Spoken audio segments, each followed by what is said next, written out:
Bismillahirrahmanirrahim. Assalamualaikum warahmatullahi wabarakatuh. Alhamdulillah. Alhamdulillahilladzi arsala rasulahu bil huda wa dinil haqq liyuzhirahu 'ala dini kulli wa kafa billahi syahida. Asyhadu an la ilaha illallah wa asyhadu anna Muhammadan abduhu wa rasuluh la nabiyya ba'dah. Alhamdulillah, puji serta syukur seharusnya kita tetap panjatkan kepada Allah Subhanahu wa taala yang telah memberikan nikmat yang sangat besar kepada kita semua. Salawat dan salam tak lupa kita curah limpahkan kepada Nabi besar Muhammad sallallahu alaihi wasallam. Allahumma sholli wa sallim wa barik alaihi, yang dengan perjuangan beliau akhirnya kita dapat merasakan nikmatnya berislam. Oke, sebelum Bu Uli mulai, Bu Uli mau tanya dulu nih, gimana kabarnya anak-anak Bu Uli semua? Gimana kabar imannya? Gimana kabar imunnya? Nah, Bu Uli harap di puasa kita ke-21 atau 22 nih Kak, teman-teman masih tambah semangat, imannya tambah kuat, imunnya juga tambah hebat. Ya, kenapa tambah hebat? Karena ternyata puasa itu memberikan efek kesehatan buat badan kita. Nah, tapi Bu Uli nggak mau bahas itu nih. Sekarang Bu Uli insya Allah akan membahas tentang Idul Fitri. Wah, kok udah bahas tentang Idul Fitri aja? Iya nih Kak, karena kita ini sekarang sudah masuk ke hari-hari akhir Ramadan, 10 hari terakhir Ramadan. Nah, makanya kita insya Allah sekarang akan bahas tentang Idul Fitri. Anak-anak Bu Uli semua yang sholih dan sholihah, banyak orang-orang yang berkata bahwa Idul Fitri itu hari kemenangan. Kira-kira kenapa dikatakan hari kemenangan? Coba ada yang bisa jawab enggak? Wah, iya hebat semua ya. Betul Kak. Dikatakan hari kemenangan karena kita sudah menang. Memang kita lomba, Bu? Iya, kita lomba loh sebenarnya. Kita lomba dengan diri kita sendiri, gitu ya. Makanya kenapa dikatakan hari kemenangan? Karena kita berhasil melawan hawa nafsu kita. Yang tadinya kita setiap hari makan mungkin sampai 3 atau 4 kali sampai 5 kali, di bulan puasa ini kita dibatasi makannya. Gitu. Nah, terus yang biasanya kita ngajinya males-malesan, di bulan puasa itu kita melawan hawa nafsu kita untuk bermalas-malasan. Kita lawan diri kita biar nggak malas, gitu kan? Jadi Idul Fitri itu dikatakan hari kemenangan karena itu, karena kita berusaha sekuat tenaga kita melawan hawa nafsu kita. Nah, terus cara penyambutan Idul Fitri yang seharusnya seperti apa sih? Nah, insya Allah kita bahas sekarang ya. Jadi banyak orang-orang yang menyikapi Idul Fitri itu dengan dengan kurang tepat. Misalnya kurang tepatnya gimana sih? Bulan puasanya nggak puasa, Idul Fitrinya senang-senang gitu ya. Itu dikatakan menang nggak? Nggak menang lah, menang lawan siapa? Diajak kalah lawan dirinya sendiri, ya kan? Jadi dalam menyambut Idul Fitri itu kita harus menyikapinya dengan gembira, sukacita, ceria, tapi jangan sampai salah kaprah. Maksudnya apa salah kaprah? Jadi misalnya sukacitanya karena udah nggak puasa lagi, ngajinya nggak usah banyak-banyak lagi. Nah, itu pemaknaan Idul Fitri yang salah teman-teman. Karena semangat Idul Fitri itu harusnya kita jadi lebih semangat dalam tilawah, karena sudah 30 hari ini kita dilatih untuk terus-terusan tilawah, sudah 30 hari kita dilatih untuk terus-terusan puasa. Nah, setelah Idul Fitri, kebiasaan-kebiasaan baik itu jangan sampai dihilangkan ya. Jadi tetap melaksanakan sholat qiyamul lail, tetap melaksanakan puasa Senin Kamis misalnya. Yang terpenting tetap melaksanakan tilawah. Kalau bisa sih 1 hari 1 juz, one day one juz.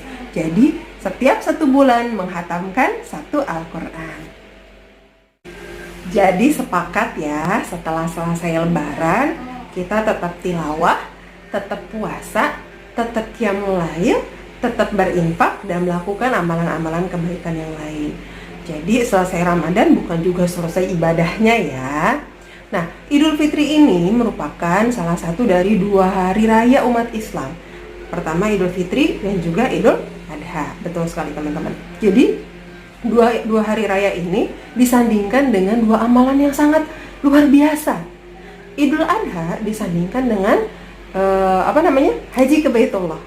Dan sedangkan Idul Fitri disandingkan dengan amalan yang luar biasa juga, yaitu puasa Ramadan ya. Jadi kita harus memaknai kedua hari besar ini dengan pemaknaan yang benar ya.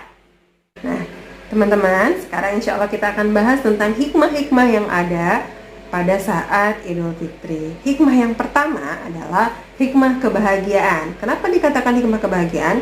Jadi ternyata berbahagia saat Idul Fitri itu adalah suatu sunnah, gitu ya. Karena pada zaman Rasulullah, para sahabat dan Rasulullah juga sangat bergembira saat kedatangan Idul Fitri. Bergembiranya apa? Ada hadis yang mengatakan bahwa barang siapa yang bergembira karena amal kebaikannya dan bersedih hati karena keburukannya, dia termasuk orang yang beriman, gitu ya. Jadi orang-orang beriman itu bahagia ketika dia melakukan suatu kebaikan, itu dia bahagia, gitu ya. Bukan bahagia karena dilihat orang lain ya, tapi dia bahagia karena bisa berbuat baik, gitu ya. Dan ketika dia bermaksiat atau melakukan suatu kesalahan, dia bersedih hati, gitu ya. Dia menyesali dirinya, kenapa saya bisa terjerumus dalam dosa, gitu ya. Jadi hikmah yang pertama saat Idul Fitri adalah hikmah kebahagiaan. Nah, hikmah kebahagiaan ini jangan sampai salah mengartikan, gitu ya. Seperti yang tadi sudah boleh katakan di depan, jangan sampai kita berbahagia karena nggak puasa lagi, nggak nggak taraweh lagi, tilawahnya juga mungkin sekadarnya aja. Jangan sampai seperti itu ya. Hikmah yang kedua adalah hikmah ketauhidan, hikmah keimanan dan ketakwaan. Maksudnya apa sih? Nah, setiap kita menjelang Idul Fitri itu kan kita ada yang namanya takbiran ya Kak ya. Pasti kalau udah hawa-hawa mau dekat Lebaran itu dari semenjak asar itu orang-orang sudah banyak takbiran di masjid-masjid, takbiran bahkan ada yang takbiran keliling gitu kan. Nah, itu adalah sebagai salah satu tanda ketauhidan karena dalam syairnya itu kan Allahu Akbar, Allahu Akbar, Allahu Akbar. Nah, itu mengagungkan Allah, berzikir gitu ya kepada Allah ya. Jadi hikmah yang kedua itu adalah hikmah ketauhidan karena menjelang Idul Fitri itu kita senantiasa berzikir. Saat di lapangan juga imam Idul Fitri itu imam sholat Id itu akan membacakan takbir, tahmid gitu ya, dan tahlil. Jadi hikmah yang kedua tadi apa Kak?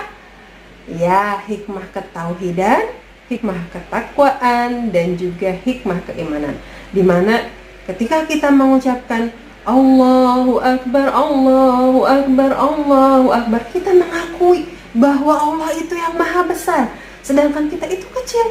Teman-teman mungkin pernah lihat gambaran bumi di antara planet-planet yang lain.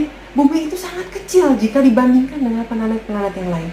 Bumi aja kecil, apalagi kita gitu ya. Kalau misalnya dilihat dari luar angkasa, bumi itu mungkin cuma sekecil banget gitu ya, setitik banget. Apalagi kita yang ada di dalam bumi, nggak ada nggak ada ukurannya gitu, nggak kelihatan maksudnya. Jadi dengan kita bertakbir, bertahmid, bertahlil gitu ya, kita memuji Allah dan merendahkan diri kita gitu ya, dan kita mengakui bahwa Allah itu adalah Tuhan yang Esa, Allah itu adalah Tuhan yang Maha Besar, dan segala puji hanyalah bagi Allah. Hikmah yang ketiga adalah hikmah kefitrahan. Rasulullah SAW bersabda yang diriwayatkan oleh Abu Hurairah, "Man shoma Ramadhana imanan wahtisaban, ghufira lahu ma taqaddam min dzambi." Jadi kalau misalnya ada seorang yang berpuasa karena keimanan gitu ya, maka akan dihapuskan dosa-dosanya.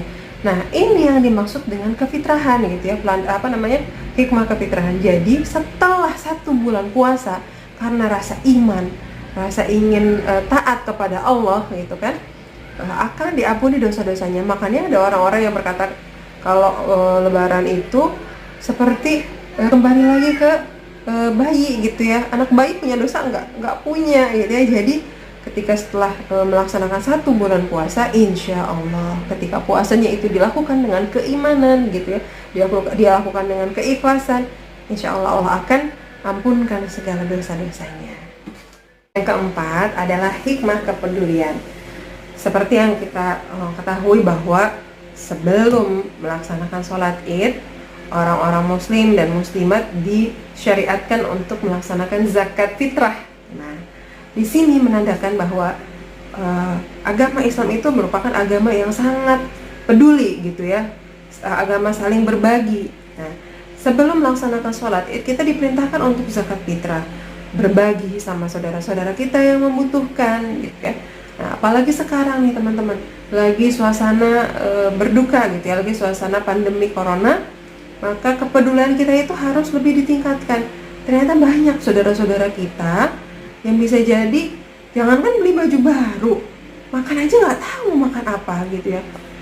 Puasa, saat melakukan puasa bisa jadi makannya cuma 1 kali saat sahur, buka puasanya nanti saat sahur gitu kan, jadi di double, sahur sama buka puasa dijadikan satu waktu. Kenapa? Saking nggak punya makanan gitu ya. Jadi Bu Uli harap gitu ya, Bu Uli mengajak teman-teman juga mengajak diri Bu Uli sendiri untuk berbagi gitu ya kepada saudara-saudara kita yang membutuhkan. Kalau misalnya sekarang belum bayar zakat, silahkan dibayar zakatnya gitu ya. Dan zakat itu kan banyak sekali, bukan hanya zakat fitrah. Kalau misalnya teman-teman di rumahnya ada tabungan yang setara dengan emas 85 gram, boleh dikeluarkan zakat malnya dan lain sebagainya. Intinya hikmah kepedulian ini adalah mengajak kita untuk saling berbagi dengan sesama. Karena banyak orang-orang di luar sana yang tidak seberuntung kita. Nah, hikmah yang kelima atau hikmah yang terakhir adalah hikmah kebersamaan dan persatuan. Dulu-dulu ketika kita melaksanakan sholat Id itu kita melaksanakannya di lapangan bersama-sama berjamaah dengan masyarakat yang banyak gitu ya. Setelah sholat Id kita bisa bersilaturahim ke nenek kita, ke saudara kita, ke tante, ke tetangga. Ya, tapi sekarang ini kita dibatasi gitu ya, kayak karena ada kondisi seperti ini kita dibatasi, tidak boleh untuk sholat di berkumpul dengan masyarakat yang lain. Bukan sholatnya yang nggak boleh, tapi berkumpulnya itu yang berbahaya gitu ya.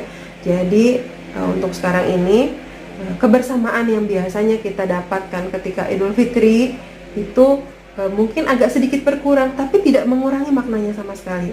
Kebersamaan itu bukan hanya sekedar kehadiran fisik, tapi juga kebersamaan dalam hati. Ketika kita mendoakan saudara-saudara kita, ketika kita mendoakan nenek kakek kita yang ada di kampung gitu ya, itu juga merupakan suatu bentuk kebersamaan, keterikatan hati gitu ya. Jadi kebersamaan di sini walaupun sekarang kita sedang tertimpa suatu musibah gitu ya, musibah pandemi, semoga tidak mengurangi rasa kebersamaan kita. Pertemuan fisik bisa kita gantikan dengan pertemuan dengan video call gitu ya, voice call. Nah, itu sama sekali tidak mengurangi rasa kebersamaan. Jadi walaupun berjauhan dengan saudara-saudara kita di kampung, jangan sampai membuat Idul Fitri kita menjadi sendu gitu ya. Kita harus tetap bergembira gitu ya. Alhamdulillahirabbil alamin. Jadi itulah yang bisa boleh sampaikan tentang hikmah yang bisa kita dapatkan pada bulan mulia ini, pada Idul Fitri ini gitu ya. Jadi ya boleh harap teman-teman semua ingat pesan Bu Uli bahwa kemenangan itu tidak diraih hanya pada saat Idul Fitri gitu ya. Kemenangan itu ketika kita bisa mempertahankan kualitas amalan ibadah kita, saum kita, tilawah kita, qiyamul lail kita pada 11 bulan yang lain gitu ya. Jadi setelah bulan Ramadan, Idul Fitri, Syawal sampai ke Sya'ban, itu bisa nggak sih kita mempertahankan kualitas keibadah kita? Nah, ketika kita bisa mempertahankan kualitas ibadah kita, berarti kita adalah pemenang sesungguhnya. Wabillahi taufiq wal hidayah. Bu Uli mohon maaf ketika ada salah-salah kata. Yang benar datangnya dari Allah, yang salah datangnya dari Bu Uli pribadi. Bu Uli mohon maaf. Wabillahi taufiq wal hidayah. Wassalamualaikum warahmatullahi wabarakatuh.